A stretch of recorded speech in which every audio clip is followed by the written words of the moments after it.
कुछ चीजें दलगत राजनीति से ऊपर होती हैं और महिलाओं का सशक्तिकरण और भागीदारी मुझे लगा था उसमें से एक है।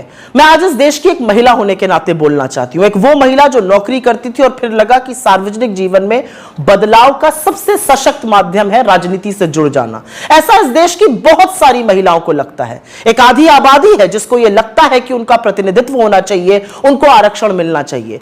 तो जब मोदी सरकार ने विमेंस रिजर्वेशन बिल की, महिला आरक्षण की बात की, तो हम प्रफुल्लित हो उठे। हमें लगा चलो जो काम हमने शुरू किया था, जिसकी ओरिजिनल शिल्पकार यूपीए की सरकार श्रीमती सोनिया गांधी थी, हमने राज्यसभा में बिल पारित कराया था, अब वो क्रियान्वित होगा। लेकिन अब पता चला कि मोदी जी की नीति और नियत दोनों में खोट है। आज भी महिला आरक्षण पर किंतु परंतु अपितु से पूरा बिल भरा पड़ा है। आज भी यह जुमला इसलिए दिया गया क्योंकि अपनी आगामी हार साफ दिख रही है और मोदी जी के स्कोर कार्ड पर नील बटा सन्नाटा है।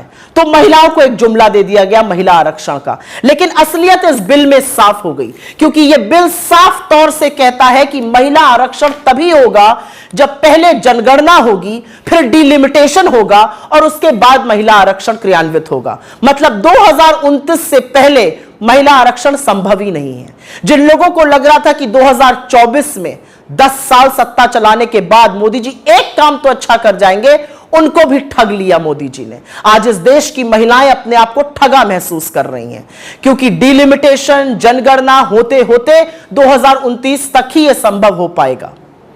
यह जो बिल था, हमारा लाया हुआ बिल, राज्यसभा में 9 मार्च 2010 को पारित हुआ था। अगर आपकी नीति और नियत साफ होती तो आप उसी बिल को लोकसभा में लाते, बिना कंडीशन के उसको पास कराते और महिला आरक्षण एक रियलिटी बनता।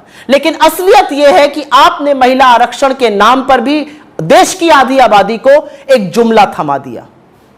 बहुत कुछ कहने से ज्यादा एक ही चीज कहना चाहती हूं आज। अगर आपकी नीति साफ है तो आपको फिर से जाकर वही काम करना चाहिए जो हमने किया था। किंतु परंतु अपितु हटाइए, महिलाओं के सशक्तिकरण की बात कीजिए। जो दूरदर्शिता राजीव गांधी जी ने दिखाई, आज उसका परिणाम है कि 30 लाख से ज्यादा निर्वाचित लोकल बॉडी इलेक्शंस में 10 लाख से ऊपर महिलाएं हैं। जो दूरदर्शिता और दृढ़ निश्चय सोनिया जी ने और मनमोहन सिंह जी ने दिखाया था, वो एक बार अगर आप दिखाते तो 2024 के चुनावों में महिलाओं की 1/3 भागीदारी होती। लेकिन अब जो आपने किया है वो एक इवेंट था, वो जुमला था, आपको नए सदन में जाना था, एक बड़ा इवेंट करना था और बड़े इवेंट को करने के बाद निकला क्या? खोदा पहाड़ और निकली चूहिया। खोदा पहाड़ और पता चला 2024 में नहीं, ये तो 2029 में शायद संभव हो पाएगा। अगर आप चाहते तो आप जनगणना 2020 से 23 के बीच में करा सकते थे। सब कुछ हुआ लेकिन जनगणना नहीं हुई। फिर भी आपने जनगणना को और डिलिमिटेशन को एक क्राइटेरिया बनाया। तो देश की महिलाएं आपसे आज सवाल पूछ रही हैं कि अपने जुमलों का शिकार आपने इस देश की आधी आबादी को भी बना दिया।